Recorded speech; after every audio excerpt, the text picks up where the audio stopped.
എല്ലാവർക്കും ഹൃദയം നിറഞ്ഞ നമസ്കാരം. കഥേമമ്മയുടെ ഇന്നത്തെ അധ്യായത്തിലേക്ക് എല്ലാവർക്കും ഹാർദമായ സ്വാഗതം. ശബരിമലയിൽ സാക്ഷാൽ ഭഗവാന്റെ പ്രതിഷ്ഠാദിനം ഉണ്ടായിട്ടുള്ള സമയമാണ്.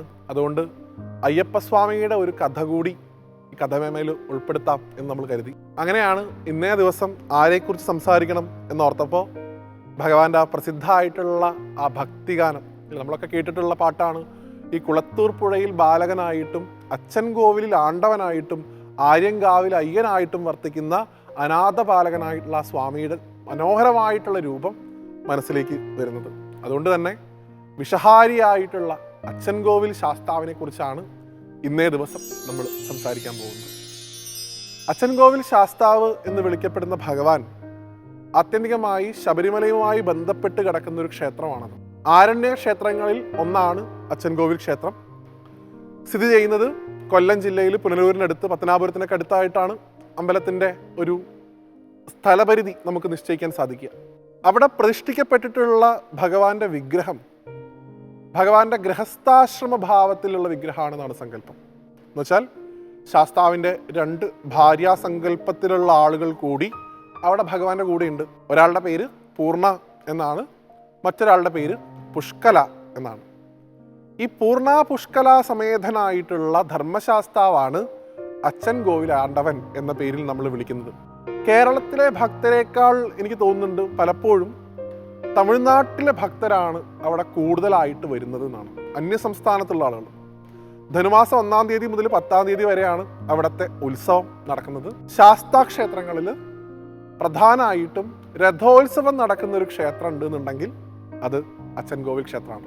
2, ഭഗവാൻ അവിടെ വിളിക്കുക തന്നെ മണിമുത്തയ്യൻ എന്നാണ് അത്ര. ഭഗവാന്റെ രഥം ആ ദിവസങ്ങളിൽ ഉത്സവ സമയങ്ങളിൽ ആഘോഷമായിട്ട് വലിക്കുന്ന സമയത്ത് ചുരിക ധരിച്ചുകൊണ്ട് വാള് ധരിച്ചുകൊണ്ട് നിൽക്കുന്ന ഭഗവാനാണെന്നാണ് സങ്കല്പം. ആ സമയത്ത് മണിമുത്തയ്യന്റെ രഥഘോഷയാത്ര എന്നാണ് അത്ര അതിനെ വിളിക്കുന്നത് ചെയ്യുക. അത്രയധികം വിശേഷപ്പെട്ട ഒരു ക്ഷേത്രമാണ്. പുഷ്പാഭിഷേകത്തിന് ഏറ്റവും പ്രാധാന്യമുള്ളൊരു ക്ഷേത്രമാണ്. ഏറ്റവും കൂടുതൽ അളവിൽ പുഷ്പാഭിഷേകം നടത്തുന്ന ഒരു ക്ഷേത്രമാണ് അത്ര അച്ഛൻ കോവിൽ ക്ഷേത്രം. ഇങ്ങനെ നിരവധിയായിട്ടുള്ള പാരമ്പര്യങ്ങളാണ് അച്ഛൻ കോവിൽ ക്ഷേത്രമായിട്ട് ബന്ധപ്പെട്ട് പറയാനുള്ളത്. ആ ക്ഷേത്രത്തിൻ്റെ ഏറ്റവും പ്രധാനപ്പെട്ട ഒരു സവിശേഷത കൂടി പറഞ്ഞ് നമുക്ക് ഉപസംഹരിക്കാം.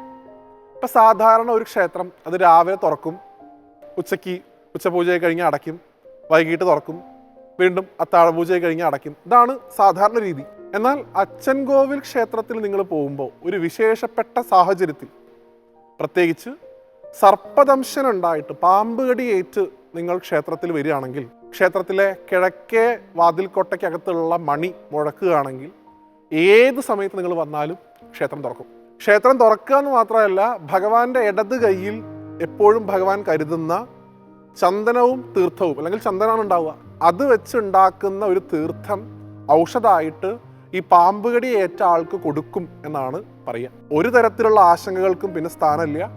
അവരുടെ ആരോഗ്യം, ആയുസ് ഭഗവാൻ സംരക്ഷിക്കും എന്നാണ് പൊതുവിൽ പറയുന്നത്. എത്രയോ ആൾക്കാരുടെ അത് സാക്ഷ്യപ്പെടുത്തുന്ന കഥകൾ നമുക്ക് അച്ഛൻ കോവിൽ പോയാൽ കാണാൻ സാധിക്കും. വിഷഹാരിയായിട്ടുള്ള ശാസ്താവാണ് അവിടെ ഉള്ളത്. സർപ്പദംശനം ബാധിച്ച ആളുകൾ അവിടെ എത്തിച്ചു കഴിഞ്ഞാൽ തീർച്ചയായിട്ടും രക്ഷപ്പെടും എന്ന് തന്നെയാണ് വിശ്വാസം. ചികിത്സ തുടങ്ങിക്കഴിഞ്ഞാൽ ഭക്ഷണത്തിന് വലിയ ക്രമീകരണങ്ങളുണ്ട്. 1-ാം ദിവസം കട്ടൻ ചായ മാത്രമേ കൊടുക്കുകയുള്ളൂ, 2-ാം ദിവസം ഉപ്പില്ലാത്ത പൊടിയേരിക്കഞ്ഞിയെ കൊടുക്കുകയുള്ളൂ. കൃത്യമായിട്ടുള്ള ഒരു നിയമങ്ങളുണ്ട്. പക്ഷേ മുഴുവൻ വിഷവും ഇറങ്ങി ആരോഗ്യവാനായിട്ടാണ് അത്ര ഭഗവാൻ അദ്ദേഹത്തെ തിരിച്ച് വീട്ടിലേക്ക് അയക്കുള്ളൂ എന്നാണ്. അത്രയധികം നിഷ്ഠയാണ് ഭഗവാന് തൻ്റെ ഭക്തർ ആരോഗ്യവാന്മാരായി തിരിച്ചു പോകണം എന്നുള്ളത്. ഇപ്പം വിഷഹാരിയായിട്ടുള്ള അച്ഛൻ കോവിൽ ശാസ്താവിനെ കാണാൻ താല്പര്യമുള്ള ആളുകൾക്ക് അവിടെ ചെല്ലാം, ഭഗവാനെ ദർശിക്കാം, ഭഗവാന്റെ അനുഗ്രഹത്തിന് പാത്രീഭൂതരാവാം. കേവലം സർപ്പദംശനം കൊണ്ടുണ്ടാവുന്ന വിഷം മാത്രമല്ല ഭഗവാൻ മാറ്റിത്തരുന്നതെന്ന് കൂടെ മനസ്സിലാക്കുക. ആത്യന്തികമായിട്ട് നമ്മളിൽ പലർക്കും മനസ്സിന് പലതരത്തിലുള്ള വിഷബാധ ഏറ്റ ആളുകളായിരിക്കും. ആ വിഷത്തിനുള്ള ചികിത്സയും നന്നായി അറിയാവുന്ന ആളാണ് ഭഗവാൻ. അദ്ദേഹം ധർമ്മശാസ്താവാണ്, പഠിപ്പിക്കുന്നവനാണ്. അതുകൊണ്ട് തന്നെ സർപ്പദംശനത്തിനേക്കാൾ വിഷമുള്ള മനസ്സിനേറ്റ വിഷങ്ങൾ പോലും മാറ്റി നമ്മളെ ശുദ്ധീകരിക്കുന്ന ആ ധർമ്മശാസ്താവിൻ്റെ ആ രൂപത്തെ നമുക്ക് എല്ലാവർക്കും സാധിക്കുന്ന അത്ര മനസ്സിലേക്ക് കൊണ്ടുവരാം. എപ്പോഴെങ്കിലും ഭഗവാന്റെ തിരുവുത്സവത്തിലോ ഭഗവാന്റെ രഥഘോഷയാത്രയിലോ ഒക്കെ പോകാനുള്ളൊരു ഭാഗ്യം നമുക്കുണ്ടാവട്ടെ എന്ന് ഭഗവാനോട് പ്രാർത്ഥിക്കുന്നു.